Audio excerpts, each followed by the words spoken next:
ወዳለው የኔን ህይወት አበላሽቶ አግብቶ እሱ በሰላም አይኖርም እያለች በጩኸትና በዛቻ እየተናገረች እንደሆነ መረጃው ደርሶናል። በአርቲስቶች መንደር እየታየ ያለው የትዳር ፉክክር እንነግራችኋለን። ሁለገብ ከያኔ የሆነው ሙሉዓለም ጌታቸው ለሶስተኛ ጊዜ ፍች መፈጸሙ ተሰማ። በተደጋጋሚ ጊዜ ለፍች ምክንያት የሆነውን ሶስተኛ ሚስቱ ሚስጥሩን አወጣች። ይህ ከባድ ሚስጥር ምን ይሆን? ሰላም እንደምን ቆያችሁልን ውድ የጉድ ሾው ቤተሰቦቻችን። ስለተወዳጁ አርቲስት ሙሉዓለም ጌታቸው ከዚህ ቀደም ተሰምተው ስለማያውቁ እጅግ አስደንጋጭና አሳዛኝ የሆኑ ድብቅ ሚስጥሮችን እንነግራችኋለን። እንዲሁም ሶስተኛ የነበረችው ሚስቱ በተደጋጋሚ ትዳሩን እንዲፈታ ያደረገው አስደንጋጭ የሙሉዓለም ጌታቸውን ሚስጥር አፈንድታዋለች። እስከ ፍጻሜው ድረስ አብራችሁን ከቆያችሁ እጅን ባፍ ላይ የሚያስጭኑ ነገሮችን በዝርዝር ውስጥ አካተን ይዘናል፣ እንነግራችኋለን። ቪዲዮውን ላይክ በማድረግ እየጀመራችሁ ሼር፣ ሰብስክራይብ በማድረግ ደግሞ የዘወትር ቤተሰብ እየሆናችሁ የለቀቅናቸው ቪዲዮዎች በቀጥታ እንዲደርሳችሁ ደግሞ የደወል ምልክቷን በመጫን እስከ ፍጻሜው ድረስ አብራችሁን ዝለቁ።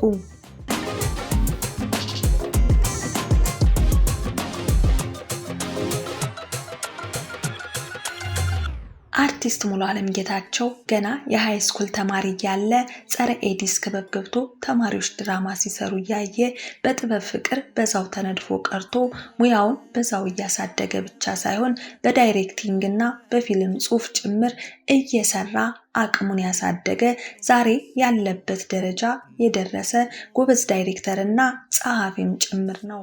ሙሉዓለም 4 ሲኖች ብቻ የተጫወተበትን አማን የሚለው ፊልሙን ከሰራበት ጊዜ አንስቶ ለመጀመሪያ ጊዜ መሪ ተዋናይ ሆኖ ያለ ሴት በሚል ፊልም ላይ በመስራት ተወዳጅነትን ካተረፈ በኋላ ሌሎች በርካታ ፊልሞችን ለመስራት ችሏል።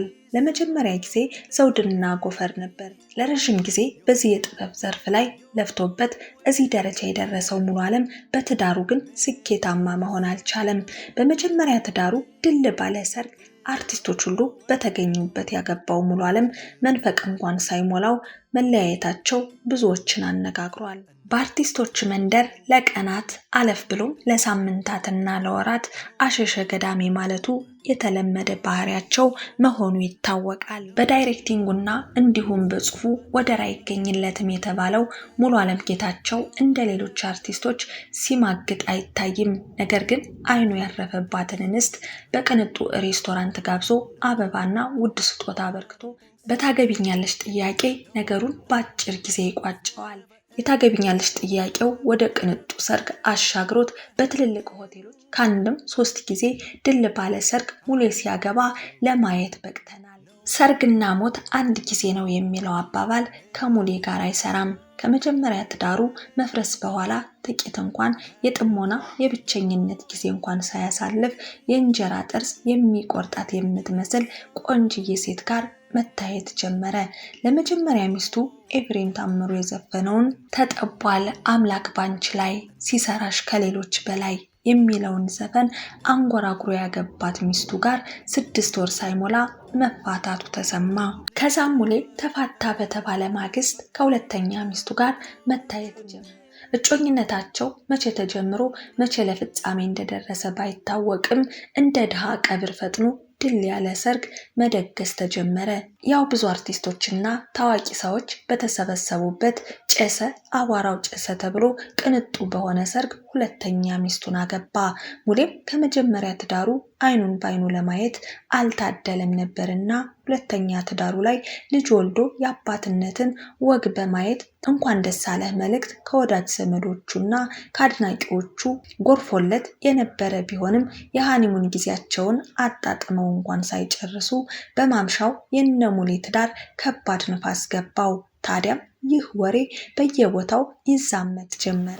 ትዳር አልሰምርልህ ያለው ሙሌ አኒቨርሰሪያቸውን ጽፎ ያጥሮፍ አትስማሽ ሳይደገስ የአባትነትን ወግ ለማየት ያልታደለው ሙሌ ጨዋታው ፈረሰ፣ ዳቦ ተቆረሰ ሆነና ነገሩ ትዳሩ በፍች ተቋጨ።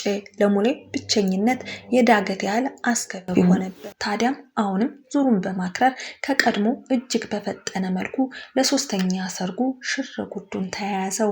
ሙሌ አሁንም ለራሱ የጥሞና ጊዜ ሳይሰጥ ችግር የምኑ ጋር ነው ሚለውን ሳያጤን ሶስተኛ ሚስቱን ድል ባለ ሰርግ በጣም ብዙ ወጪ አውጥቶ ሙሌ ያገባ። እና ሙሌ እሱም በስሏል፣ ነገርም በሶስት ይጸናል። ይሄ ፍጹም በምንም ነገር የማይናወጥ የትዳር ህይወት ነውም ተባለ።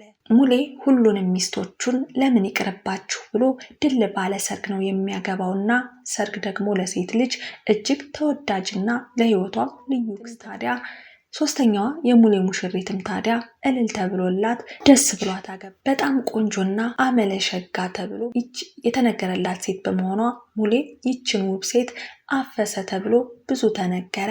ነገር ግን ምን ዋጋ አለው? ነገር በሶስት ይጸናል። ከሙሌ ጋር ሲደርስ ሶስተኛ ትዳሩ ጸንቶ መቆየት አልቻለም። እናም ይሄም ትዳር አመት እንኳን ሳይሞላው በፍች ተደመደመ። እናም የትዳሩ በትዳር ጸንቶ ሶስተኛ የሆነችው ሚስቱ የሙሌ በትዳር ጸንቶ ሊቆይ ያልቻለበትን ሚስጥሩን ይፋ አውጥታለች። ሙሌ በባህሪው በጣም ስልቹ፣ ችኩል፣ ነገሮች ላይ መስከንና በተረጋጋ መንፈስ ነገሮችን ማጤን የማይችል ሰው ነው ስትል ተናግራለች። ከዚህ ሁሉ እጅግ የከፋው ነገር ግን ሙሌ መውለድ የማይችልና የስንፈተ ወሲብ ተጠቂ ነው። ሆኖም ግን ይህንን ባህሪውን አምኖ መቀበል አይፈልግም። እንደ ሌሎቹ ሚስቶቹ ቀጥታ ይህንን ችግሩን እንዳወቅኩኝ ትቸው አልወጣውም። ይልቁንስ ችግሩን ለመቅረፍ የተለያዩ ሐኪሞችን በማነጋገርና ሌላም ተጨማሪ መፍትሄዎችን ለመፈለግ ብዙ ጥረት ባረግም እሱ ግን ጭራሽ መነጫነጭ፣ አላስፈላጊ የሆኑ ቃላቶችን በመናገር ችግሩን መሸፋፈንና መቀበል የማይፈልግ አስቸጋሪ ሰው። ግልጽም ሆኜ ያለበትን ችግር ነግሬው መስተካከልም እንደሚችል በተደጋጋሚ ብነግረውም እሱ ግን ይህንን ነገር ማቆም ካልቻልሽ ቤት የለቀሽ ውጪ ብሎ ትዳራችንን በፍች ቋጭተናል ስትል ታዲያ ሙሌ በተደጋጋሚ ለፍች ካለበት ችግሩ እንዲወጣ እንመኝለታለን። ውድ ቤተሰቦቻችን ለዛሬ ነበረን መረጃ ይህንን ይመስል ነበረ። በሌላ በተሻለ መረጃ እስክንገናኝ ድረስ ቪዲዮን ላይክ እያደረጋችሁ ሼር፣ ሰብስክራይብም እንዳይረሳ እያሳሰብናችሁ የለቀቅናቸው ቪዲዮዎች ደግሞ በቀጥታ እንዲደርሳችሁ የደወል ምልክቷን እየተጫናችሁ በያላችሁበት ሰላማችሁ ይብዛ እያልኩ ከዚህ ጋር አበቃው።